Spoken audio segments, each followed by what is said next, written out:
Changes হয়েছে। আমার মধ্যে কি জিনিসটা আপনার ভালো লাগে না বলেন, আমি ওইটা পরিবর্তন করব।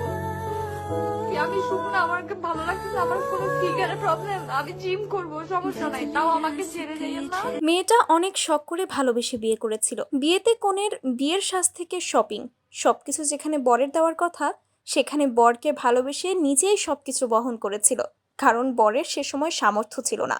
সবকিছু মানিয়ে নিয়ে সুখের সংসারে একটি ছোট্ট বাবুরও জন্ম দিয়েছিল, কিন্তু সেই স্বামী তাকে ছেড়ে চলে গেল, বিয়ে করে নিল এক অন্য মডেলকে।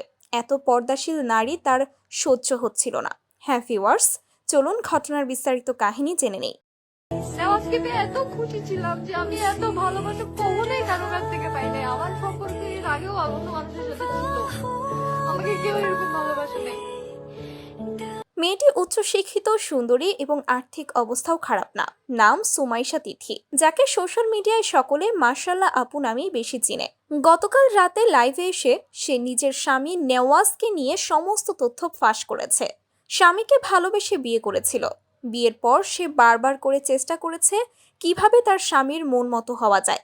ঠিক যেরকম মেয়ে তার স্বামী পছন্দ করে ঠিক সেরকমটাই হওয়ার চেষ্টা করেছে, তবে পর্দা মেনটেন করে।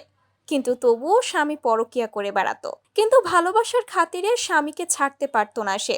সম্প্রতি তার স্বামী নেওয়াজ সুহি ইকবাল নামক এক খোলামেলা মেয়েকে বিয়ে করেছে এবং সুমাইশা তিথিকে নিয়ে অনেক বাজে বাজে মন্তব্য করে পোস্ট শেয়ার করেছে। সহ্য করতে না পেরে মেয়েটা লাইভে এসে তার স্বামীকে নিয়ে সবকিছু খুলে বলতে বাধ্য হয়। এমনকি সে এও দাবি করে তার স্বামী নাকি তাকে এখনো ডিভোর্সই দেয়নি, ডিভোর্স না নিয়েই অন্য মেয়েকে বিয়ে করে নিয়েছে। কখনোই তার স্বামী তার সাথে লয়াল ছিল না, সে তো তার স্বামীকে ছাড়তে পারেনি, তার স্বামী তাকে ছেড়ে দিল। ভালোই হয়েছে, আল্লাহ তাআলা যা করে ভালোই করে।